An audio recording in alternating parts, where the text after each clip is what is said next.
समांतर श्रेणी आपकी वह श्रेणी होती है जिसमें एक निश्चित पद जोड़ने या घटाने से प्राप्त होता है, जोड़ने या घटाने से प्राप्त होता है। तो ऐसी श्रेणी जो हमारी होती है समांतर श्रेणी होती है। इंग्लिश में क्या बोलते हैं? Arithmetic progression. इसलिए यहाँ से हम क्या लेते हैं? एपी। क्या लेते हैं हम लोग? शॉर्ट फॉर्म में समांतर श्रेणी को एपी लिया जाता है। अगर मान लो हम एपी का व्यापक पद देखें तो पहला पद हमें क्या है? ए, दूसरा आपका ए प्लस डी, तीसरा आपका ए प्लस 2d, तो चौथा क्या होगा? ए प्लस 3d, है ना?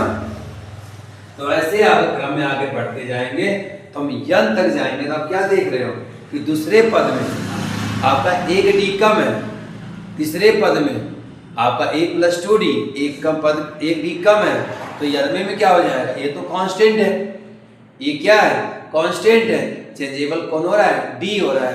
तो यनवे पद में क्या हो जाएगा? ए प्लस यन माइनस 1d, मतलब आपका यनवे पद में एक कम करेंगे, एन क्या है? आपका वेरिएबल्स है, इसलिए वहां पर दिखेगा नंबर्स आपको यन माइनस 1d, और वही क्या होगा? आपका यनवा पद होगा।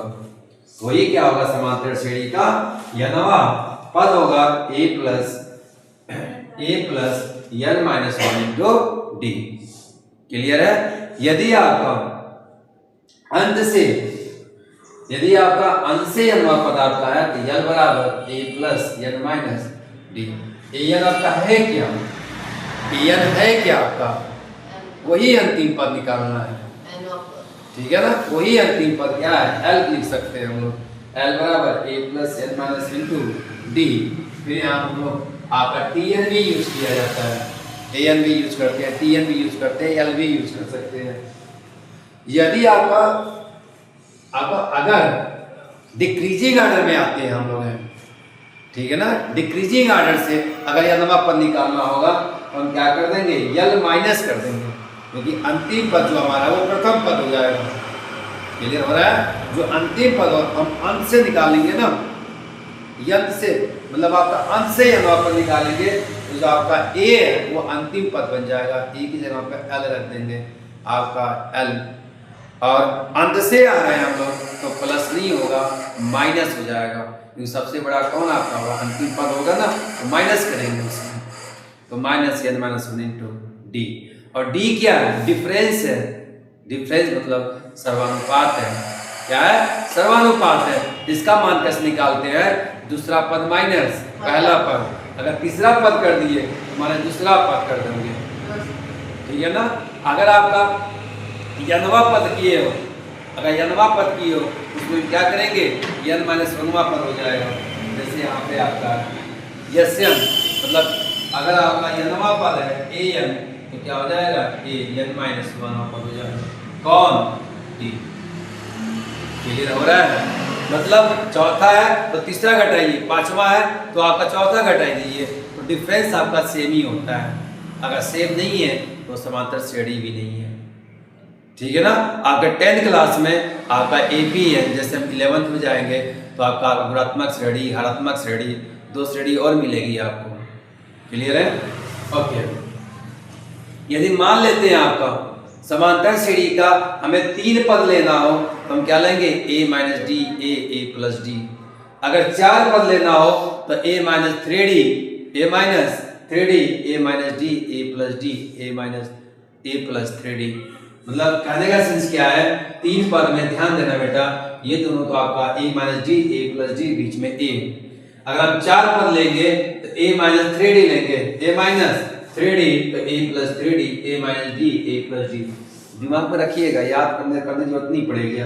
5 पद में 2 से शुरू करेंगे, ए माइनस 2d, ए माइनस डी, ए प्लस डी, ए प्लस 2d। फिर आपका यदि ए बी सी समांतर श्रेणी में, मान लेते हैं आपका 3 पद समांतर श्रेणी में है, तो उनका समांतर माध्य क्या हो जाएगा? समांतर माध्य क्या करेंगे? आपका 2b, ठीक है? 2b ए प्लस सी, या b बराबर ए प्लस सी अपॉन 2। समांतर माध्य क्या होता है बेटा? ए बराबर इन दोनों को हम क्या कर देंगे? जोड़ देंगे और 2 से भाग दे देंगे, क्या निकल जाएगा? b का समांतर माध्य निकल जाएगा, ठीक है?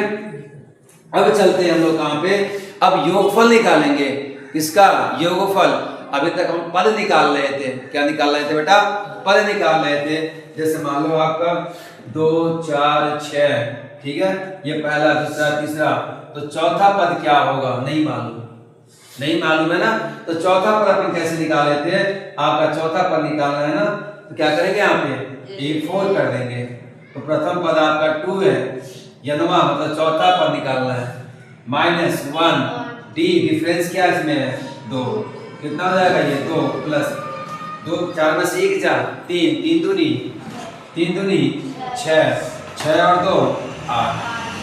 तो आपका चौथा पद क्या आ गया? 8।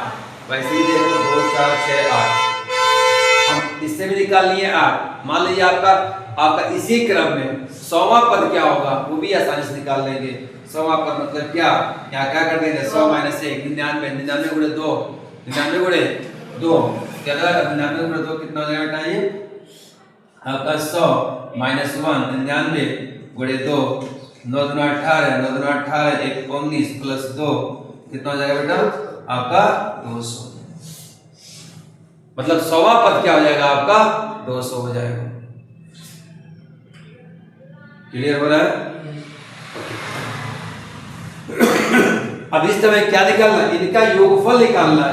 अब पद नहीं निकालना है, इनका योगफल निकाल लेना है। तो योगफल क्या होगा? n/2 2a + n - 1 × d।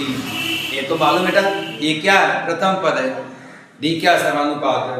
अगर आपका अंतिम पद बताओ, अंतिम पद बताओ और प्रथम पद दिया है, तो योगफल क्या हो जाएगा? n/2 a + l।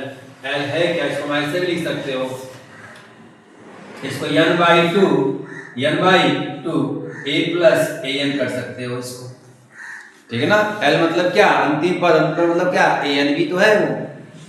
अगर मान लीजिए n पदों का योगफल अगर दिया है n बराबर sn - n, ठीक है ना। ये nवें पद से एक पद पहले वाला पद है ये, ठीक है। अगर मान लीजिए समांतर श्रेणी का चौथा पद क्या होगा?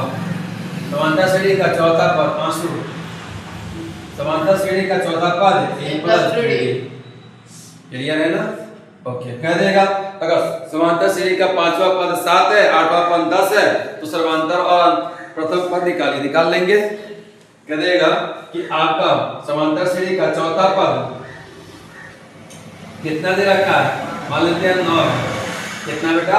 9 है। तो यहाँ से इक्वेशन क्या मिलेगा? a + 3d बराबर 9, इक्वेशन नंबर फर्स्ट। फिर आगे कह देगा कि आपका समांतर श्रेणी का 10वां पद कितना है? 20 है। तो आपका इक्वेशन क्या बन जाएगा? a + 9d बराबर 20, इक्वेशन नंबर 2।